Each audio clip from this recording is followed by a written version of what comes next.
ይላል። ያው ከመሬት አፈር ወስዶ ፈጠረው ይላል እና ማለት ነው አዲሱ አዳምን። ሰላም አለይኩም። እሰማለሁ። ካዩ አማርኛሽን አስተካክይ። ጆሮ ግንድሽን ብዬ ነው ስርዓት ማስይዝሽ። እንደዚህ አይነት አማርኛ እንትን አትበይ ካዩ። ቀጥል።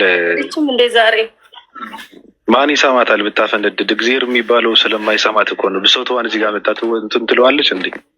ምን አደረግን እኛ? ጸሎት አድርገሽ የሚሰማሽ የለም። እግዚአብሔር የሚባል ሳይኖር እንዴት ይሰማሻል? ቀጥል አሚር። እሺ አይ ቲንክ ጥያቄውን መጨረሻ ላይ ሰምቼዋለሁ። የአደም ከምንድን ነው የተፈጠረው የሚለው ነው እና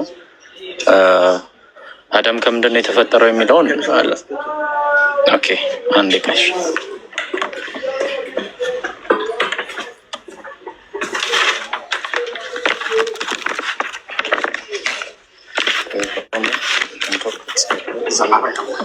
ኦኬ ይቅርታ፣ ስራ ቦታ ስለሆንኩኝ ነው። አደም ከምንድን ነው የተፈጠረው ለሚለው ማስረጃ ረያን ያወጣው ሀዲስ እንዳለ ሆኖ ሳለ አላህ ሱብሃነሁ ወተዓላ በሱረቱ ሩም ምዕራፍ 30 ቁጥር 20 ላይ ከአፈርም የፈጠራችሁ በመሆኑ ከአስደናቂ ምልክቶቹ ነው፣ ከዚያም እናንተ ሰው ሆናችሁ በምድር ላይ ትበተናላችሁ ይላል። እንዲሁም ሱረቱ ኑህ ምዕራፍ 71 ቁጥር 17 ላይ አላህም ከመሬት አፈር አበቀላችሁ ይላል። ስለዚህ አላህ ሱብሃነሁ ወተዓላ የሰው ልጅን የፈጠረው ከምድር አፈር ነው ማለት ነው። ከምድር አፈር ከቀይ ከጥቁርና እንዲሁም ከሌሎች ከለሮችን ሚክስ በማድረግ ከዛ በኋላ ያንን በውሃ በማደባለቅ የሰው ልጆችን ፈጥሯል ማለት ነው። እንዲሁም ሌላ ቦታ ላይ አላህ ሱብሃነሁ ወተዓላ ሱረቱ ሰጅዳ ምዕራፍ 32 ቁጥር 7 እና 8 ላይ የሰውንም ፍጥረት ከጭቃ ጀመረ፣ ከዚያም ዘሩን ከደካማ ውሃ መገኘት አደረገ ይላል አላህ ሱብሃነሁ ወተዓላ። ስለዚህ ይሄኛው በቂ ማስረጃ ነው። በመቀጠል የሰው ልጅ የተፈጠረበት ሁለተኛ ነገር ሩህ ነው። ሩህ ወይም ደግሞ ነፍስ የምንለው ማለት ነው። ቁርአን ማስረጃ ከፈለጋችሁ ሱረቱ ሷድ ምዕራፍ 38 ቁጥር 71 እና 72 ላይ ጌታህም ለመላእክት እኔ ከጭቃ አፈር የሆነን ሰው ፈጣሪ ነኝ፣ ቅርጹንም ባስተካከልኩና ከእኔም መንፈስ በነፋሁበት ጊዜ ከእርሱ ሰጋጆች ሆናችሁ ውደቁ ይላል። ወይም ውደቁ ባለ ጊዜ አስታውስ ይላል።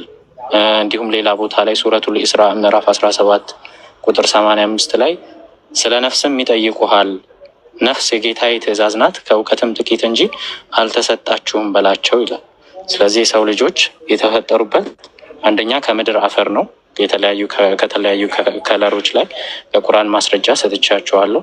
ሁለተኛው ደግሞ ከሩህ ነው፣ ከነፍስ ነው ማለት ነው። ይሄን ለመጨመር ጆን እሺ ብራዘር እየሰማ ነው። እነሱ መልሰውልሃል የተፈጠረው ከምን አፈር እንደሆነ የት እንደተፈጠረና ከምን አፈር እንደተፈጠረ ነግረውሃል። አንተ በአንተ በክርስትና ሔዋን የት ነው የተፈጠረችው? ምንድን ነው የምትደበቀው? ለምን ለእነሱ አሁን ድጋፍ ለመስጠት እኔ ድጋፍ አልሰጠውም። አልሰጠውም እኮ ነገረው እኮ ከምድር አፈር ገነት ውስጥ ተፈጠረ አሉ። የት ገነት አለ እኮ ከምድር አፈር ገነት ውስጥ ተፈጠረ አለ። በክርስትና ሔዋን የተፈጠረችው የት ነው? ተረጋጋ። ለምን እረጋጋለሁ? ኖ